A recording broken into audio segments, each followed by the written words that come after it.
झारखंड की धरती अपनी हरियाली, नदियों और पहाड़ों के साथ न सिर्फ प्राकृतिक संपदा का खजाना है, बल्कि यहाँ की मिट्टी में विविधताओं की भी अनगिनत कहानियां समाई हुई हैं। इस भूमि की आत्मा को यदि किसी ने सबसे गहराई से महसूस किया है तो वो है यहाँ की जनजातियां, जो सदियों से प्रकृति के साथ सामंजस्य बनाकर जीती आई हैं। इन्हीं में से एक जनजाति है खड़िया, जो अपनी अनोखी संस्कृति, परंपराओं और जीवन शैली के कारण न केवल झारखंड बल्कि पूरे पूर्वी भारत में अपनी विशिष्ट पहचान बनाए हुए हैं। आधुनिकता की तेज लहरों और विकास की नई परिभाषाओं के बीच भी ये जनजाति अपने अस्तित्व, अपने गीतों और अपने जंगलों की यादों को सहेजते हुए आगे बढ़ने का अद्भुत प्रयास कर रही है।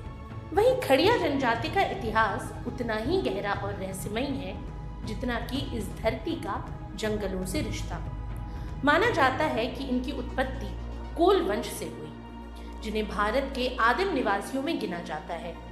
प्रारंभ में ये लोग घुमंतु जीवन व्यतीत करते थे, लेकिन बाद में झारखंड, उड़ीसा, पश्चिम बंगाल और छत्तीसगढ़ के सघन वनों में स्थायी रूप से बस गए। उनके जीवन का मूल आधार हमेशा से प्रकृति रही। जंगल, नदी, पहाड़ ये सिर्फ उनके लिए भौगोलिक इकाइयां नहीं, बल्कि उनके देवता हैं, उनके जीवन के साक्षी हैं।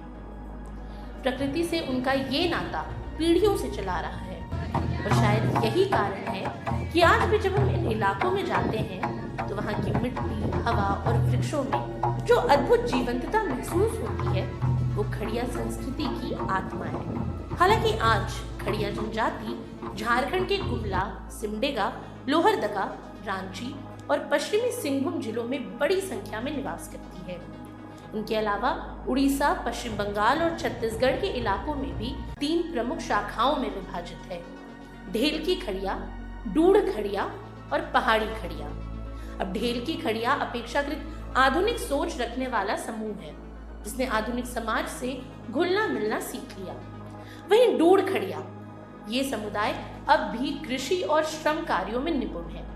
इसके अलावा पहाड़ी खड़िया अब भी जंगलों के साथ अपने पारंपरिक जीवन में रचे बसे हैं। शिकार, कंदमूल संग्रह और वनोपज ही इनके जीवन का आधार है।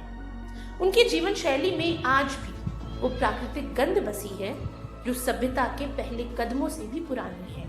अब अगर खड़िया जनजाति की भाषा की बात करें तो इनकी भाषा खड़िया कहलाती है, जो ऑस्ट्रो एशियाटिक भाषा परिवार से संबंधित है। ये भाषा उनके लोक गीतों, लोक कथाओं और मौखिक परंपराओं का आधार है।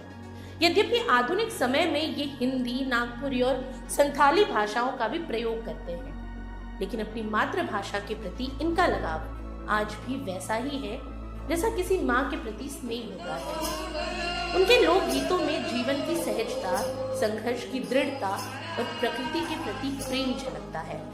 इसके अलावा इनकी धार्मिक मान्यताएं भी पूरी तरह प्रकृति से जुड़ी हुई हैं। ये लोग सूर्य, चंद्रमा, जल, वायु और जंगलों की पूजा करते हैं। यह आस्था उन्हें हर उस शक्ति से जोड़ती है जो जीवन का आधार है।